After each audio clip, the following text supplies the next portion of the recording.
මේ දවස්වල ගොඩක් අය කතා වෙන දෙයක් තමයි 104 ණය ගැන. ඉතින් අපි හිතුවා මොකද්ද මේ 104 ණය කියලා ඔයාලට කියලා දෙන්න. 104 ණය මුදල මහ බැංකුව හඳුන්වලා දුන්නේ සෞභාග්‍යයක් COVID-19 පුනරුද ණය සහන යටතේ.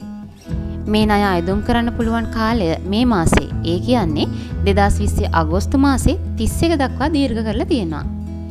මේ ණය දෙන්නේ COVID-19 නිසා පීඩාවට පත් වෙලා ඉන්න ස්වයං රැකියා, තනි පුද්ගල ව්‍යාපාර ඇතුළුව සියලු ව්‍යාපාරවල කාරක ප්‍රාග්ධන අවශ්‍යතා තියෙන අයට.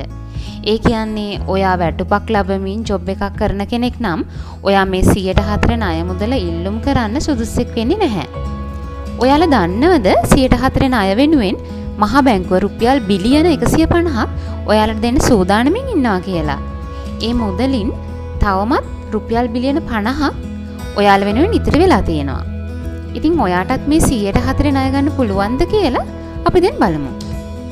ඔයාගේ වාර්ෂික පිරිවැටුම එහෙම නැත්නම් අවුරුද්දක විකුණුම් වල එකතුව රුපියල් බිලියනයකට වඩා අඩු නම් ඒ වගේම ඔයාගේ බිස්නස් එක නිෂ්පාදන, සේවා, ඉදිකිරීම, කෘෂිකර්මය වගේ අංශයකට අයිති සුළු හා මධ්‍ය පරිමාණ ව්‍යාපාරයක් නම් ඔයාට මේ ණය ඉල්ලුම් කරන්න පුළුවන් වෙනවා. ඒ වගේම තමයි අපනයනට සම්බන්ධ ඍජු හෝ වක්‍ර ව්‍යාපාර. ඒ කියන්නේ ඇඟලුම්, සංචාරක, IT, තේ, කුළුබඩු, වැවිලි කර්මාන්ත වගේම ඒවට පහසුකම් සපයන ලොජිස්ටික් වගේ සේවා සපයන ආයතනත් මේ ණය ඉල්ලුම් කරන්න සුදුසු අය වෙනවා. මේ 104 ණය දෙන්නේ කාරක ප්‍රාග්ධන අවශ්‍යතාවලට කියලා මම මුලදී කිව්වනේ. කාරක ප්‍රාග්ධනය කියන්නේ ව්‍යාපාරය පවත්වාගෙන යන්න අවශ්‍ය වෙන මුදල් වලට. උදාහරණයක් විදියට සේවක පඩි, රෙන්ටල් පේමන්ට්, ඒ කියන්නේ ජලය, විදුලිය, ටෙලිෆෝන් වගේ වියදම් වලට තමයි කාරක ප්‍රාග්ධනය කියලා කියන්නේ.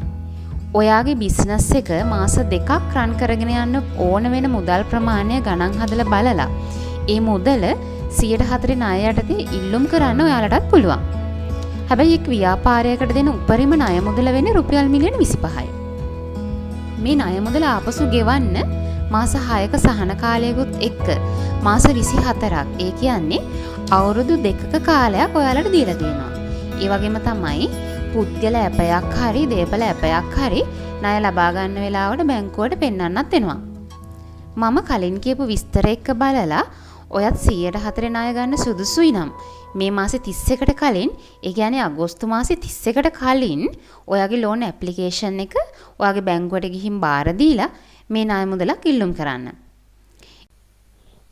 තවත් මේ වගේ මූල්‍ය දැනුමත් එදිනෙදා මුහුණ දෙන මූල්‍ය ගැටළු වලට ප්‍රායෝගික විසඳුමුත් අරගෙන බැංකුව මිස් ඉක්මනින්ම ඔයාලා හමු වෙන්න ආයෙත් එනවා. ඔයාලගේ ගැටළු අපිට කමෙන්ට් හරහා එවන්න.